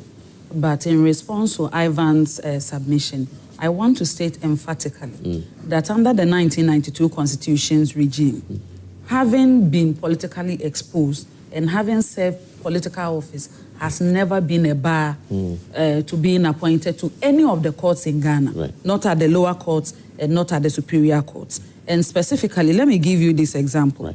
Justice George Boedi, he used to be the NDC MP for Amenfi East. He was appointed from 1993 to 2001. He was appointed to the High Court, and nobody raised any issue with it because in both capacities he was serving the country. Justice Amos Lawe-Boete, he used to be the NDC MP for Adan from 1993 to 2004, and the Deputy Greater Accra Regional Minister. He was appointed as a High Court judge in the Mills Mahama administration. Nobody said anything. Justice Francis Jamfiri Kobie, former MP for Jirapa, 1993 to 2001. he was appointed as a Court of Appeals judge. Justice Gabriel Puaman, former General Secretary of PNC, he was appointed to the Supreme Court by His Excellency John Dramani Mahama in 2015. Justice Yao Apau, he was a former PNDC Deputy Secretary for BA. He was appointed by Prof. Mills and JD as a judge in 2016. No. Okay. It's not about justification. But the earlier submission seemed to suggest that sanitizing the judiciary means political element or perceived political elements or persons purported to be politically exposed should completely be removed from the judiciary. I'm saying by convention, by practice, it has never been an issue. Fatih, I believe you speak for the former president, Nana Addo Dankwa Akufo-Addo. That's your new post. I'm one of the kids. No, it's public knowledge. Yeah. So I didn't know. Yes, so this is the point. He's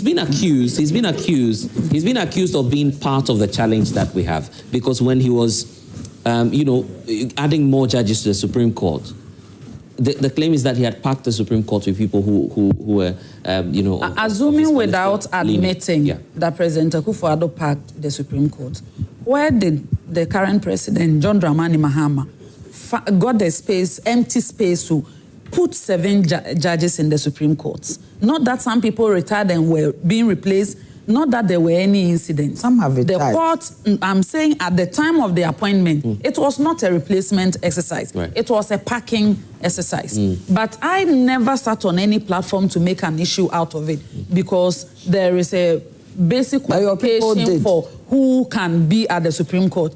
President Akufo-Addo did not pick an NPP full soldier who is not a lawyer in good standing with the requisite experience and qualification to the court. But I'm saying in 8 months, you have put already seven in 8 months. And if it is a trend to go by the end of 4 years, if we want to come and do the comparisons and all that, let's wait till the end of 4 years and count the number of justices that the NPP administration appointed to any of the superior courts in 4 years, and compare them to the number of justices that today, as the floodgates are being appointed. His Excellency JM is learning very well from His Excellency Nana Addo. It's a good thing. Yes, he's learning from his predecessor. That's what we want. It's a good thing. But he said you packed and he's learning from you. So the point is that you asked a very fundamental question, a good question, that the resetting of the judiciary. I don't think it's about political people there, but the process itself. You have to go to the courts sometimes to see what goes on there. I'm chiding anybody. Do you get me? So when the president talks about making sure that the judiciary is reset, I don't think it's about sacking people. Yeah. Do you understand me? Looks like. And then also the point that what somebody says,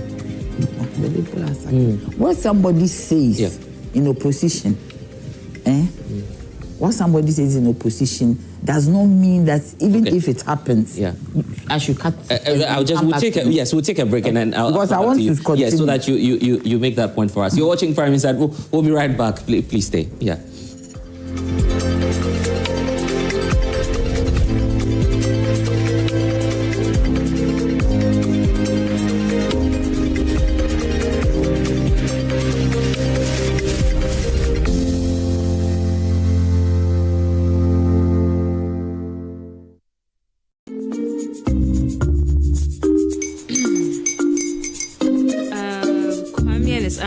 Almost here. Wait a minute. This one too, your friend Kwame. Wait, Kwame. As in the same Kwame again? Yes, mommy. I'm the second coming. Into all this tension just to reintroduce that broke boy from Kaswa. Why would you deceive the family like this again? Now I understand the whole delay. Trotro from Kaswa. Why wouldn't he be late? Or being late? Of course.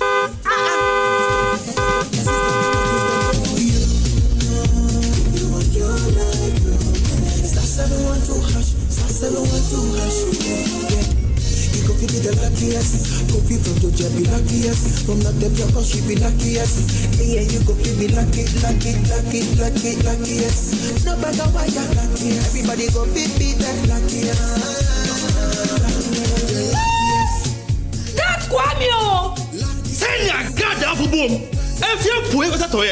So would the coming of the Son of Man be.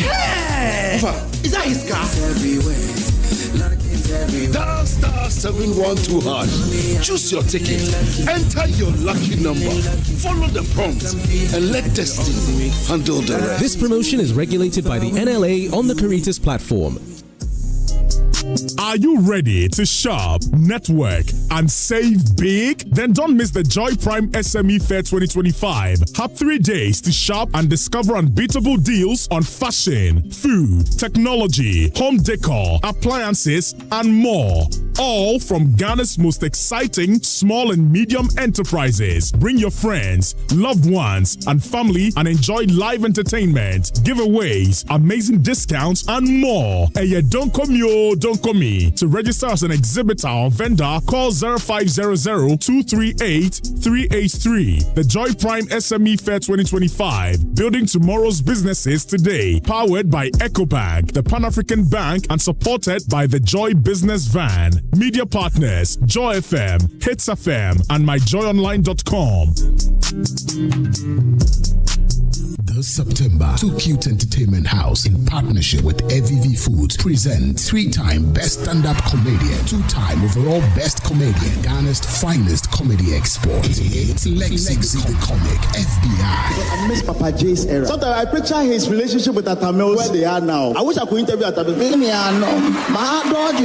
My dodging. If they get it, why by heaven, I'll be a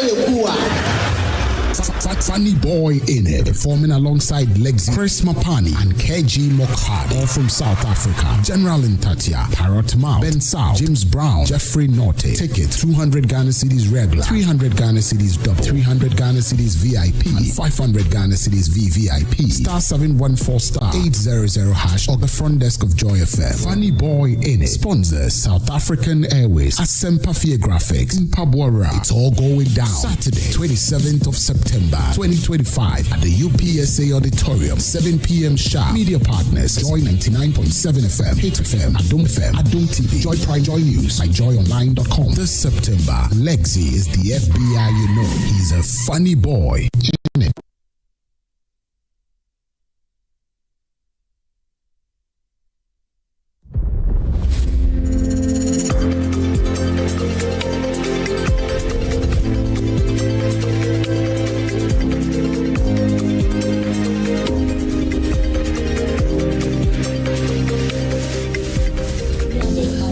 Thanks. And what a conversation we've been having before this. Let me give Nanaya the final take so we can, of course, draw the curtains on the program for today, Nana. Yeah. I'm saying that if somebody is in opposition and they say something, if you have done things right, you would not have any problem. When I was in PURC at the time as a director for PR, my son's friends who were in TESCON used to tell him that when we come, you see what we do to your mother. Do you get me? Really? Yes, yes. This man who is dead, who used to be at, what was his name? The former General Secretary. The one who, the very controversial dead man. What's his name? Sir John. Sir John told me and said it publicly that what they would do to me when they come to power, they will put pepper in my eyes. Do you get me? Yes. They put pepper in my eyes, but I went through it because I didn't do anything. I went through pepper, proper pepper. But you see, if somebody says it and you haven't done anything, you go through it, you suffer a bit. But what? Me, I resigned on my own. Today I resigned because I thought that's why I've served Ghana all these years and why should I go through this?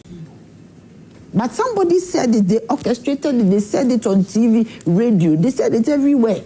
And they'll put pepper in my eyes. And so the fact that President Mahama said it, if the woman went through and there was nothing, why should anybody let her go? And you see, one thing that we should all know is that, you see, President Mahama is very, very upbeat about women. And you didn't watch his body language. One day he said something. He said, why has she gone out to speak? I mean, I saw it in his body. He said, why has she gone out to speak? It's even possible that there are things that we do not know that has been hidden.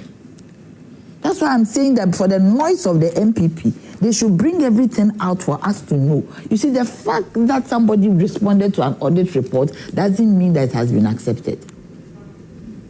And sometimes you also consider the person involved. I worked in the public service for so long. 27 years I was there. Yes, sometimes I regret that I should have left earlier. And I advise anybody not to stay that long. Yes. Because when the audit report comes and you respond, and the auditor is not satisfied, sometimes they don't escalate it. Because maybe this is the Chief Justice. Somebody will go behind and say, okay, this one and things like that. So, may I believe that if this woman hasn't done anything, nobody would come after her. And we should give respect to the committee. Right. Okay. Let me just do 30 seconds, Ivan, and then you, Fatih, then we wrap up. Yes. Ivan, 30 seconds. Yes. That's a quick one. I think that appointing individuals with non-party ties to any of the courts isn't illegal. But I'm saying that for the optics of it and where we've got into, the advances we've made in our democracy, some of these things has to be taken care of, a second look at, and then how to situate it in such a way that we don't court public opprobrium or some sort of sentiment that will be expressed in a certain negative manner.